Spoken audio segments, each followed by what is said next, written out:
سنت یہ شریعت سے مشکل تھی، لیکن کہتے ہیں نا کہ کوئی کام بھی مشکل ہے کس کے لیے؟ جس نے سیکھا وہ نہیں، اناڑی کے لیے، کاریگر کے لیے مشکل نہیں ہے جی، کاریگر کے لیے مشکل نہیں ہے، کاریگر مل جائے تو وہی کام آسان ہو جاتا ہے۔ اب میرے لیے ڈرائیونگ مشکل ہے، میں نہیں کر سکتا، انہوں نے ڈرائیونگ کی ہے، سو یہ ڈرائیونگ کر سکتے ہیں، یہ کر سکتے ہیں، کیوں؟ انہوں نے کاریگر پکڑا ہے، ان کے لیے ڈرائیونگ آسان ہوگی۔ کسی کام کا استاد پکڑیں گے اس کے لیے وہ کام آسان ہو جائے گا، سیکھ لے گا، پھر اگر سیکھتا ہے اور ساتھ چلتا ہے تو آج سیکھا ہے تو کل سکھانے والا بن جائے، خود سکھانے والا بن جائے۔ اسی طریقے سے نماز روزہ یہ سب فرائض ہیں، سب پتہ ہے، لیکن باوجود اس کے کر کیوں نہیں سکتا؟ وجہ کیا ہے؟ وہ وجہ یہ ہے کہ اس کے دل پر جو ہے وہ غفلت اور وہ جو ظلمت کے پردے ہیں وہ پڑے ہوئے ہیں، وہ نہیں اٹھنے دیتے۔ اذان کی آواز آ رہی ہے، اٹھ نہیں سکتا، جا تم اب آپ اسٹور میں اگر آپ میرے ساتھ ہوتے تو آپ میرا بیان سنتے، سب بیان سب چیزیں سب فوکس یہی چیزیں تھیں، یہی چیزیں جو معاشرے کی بنیادی مین خرابیاں ہیں وہ یہی۔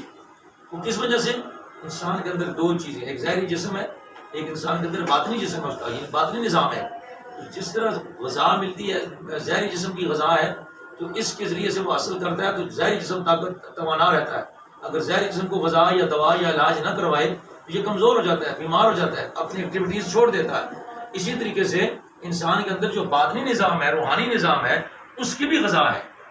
اس کی غذا کیا ہے؟ اللہ کا ذکر ہے۔ اس کی غذا کیا ہے؟ وہ روحانی ہے۔ یہ مادہ ہے، اس کی غذا بھی مادہ سے ہے، گوشت سبزیاں دالیں کھانا، ناشتہ دوپہر کا رات کا جو کچھ بھی آپ کھاتے ہیں وہ اس کی غذا ہے۔ بیمار جو ہے تو پھر اس کی دوا ہے۔ تو اس کی غذا کیا ہے؟ تو اس کی غذا ہے اللہ کا ذکر۔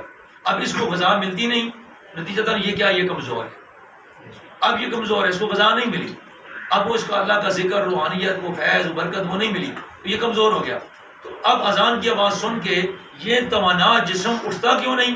اس لیے کہ جس نے اٹھانا تھا وہ اندر والا کمزور ہے۔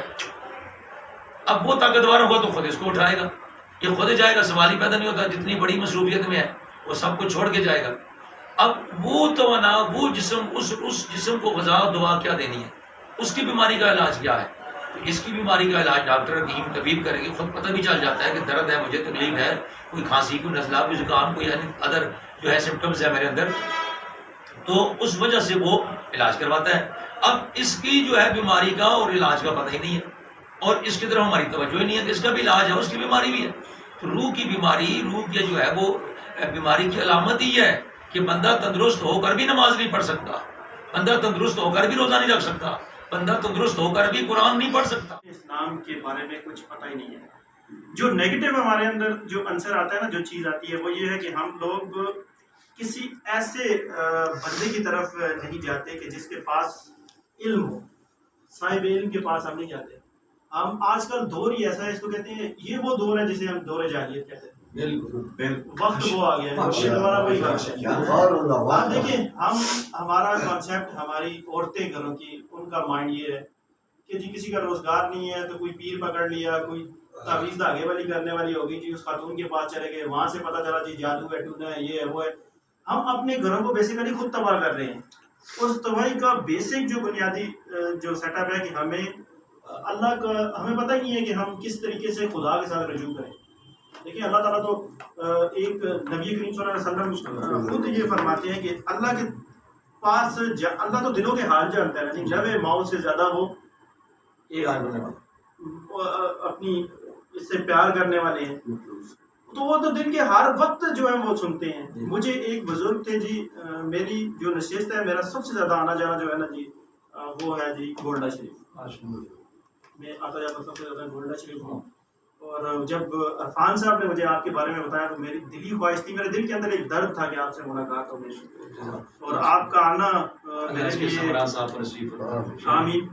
میرے پاس ایسے الفاظ نہیں ہے کہ میں آپ لوگوں کا شکریہ ادا کروں کہ آپ یہاں پہ میرے پاس تشریف لائے، اور انشاءاللہ جو حکم آپ کریں گے، آپ کا رابطہ بس آنا جانا، انشاءاللہ جو کچھ آپ کے دل میں تھا، جو کچھ آپ نے بتایا، انشاءاللہ اس کے ثمرات جو آپ بتا رہے ہیں نا، اس کے بیٹھنے کے ثمرات ہوتے ہیں، تو یہ ثمرات آپ کے سامنے ہیں، اور جب آپ اور محفل میں جا کے دیکھیں گے، سنیں گے تو حیران رہ جائیں گے۔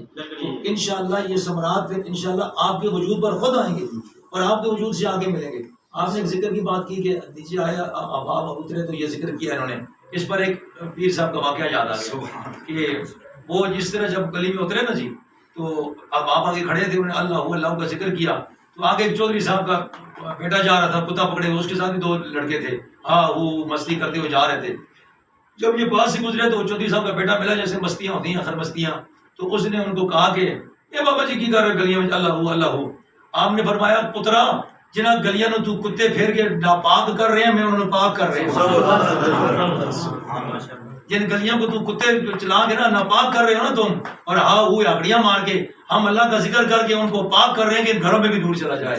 یہی بات ہے، وہ گلیوں کو پاک کرتے ہیں، گھروں کو پاک کرتے ہیں.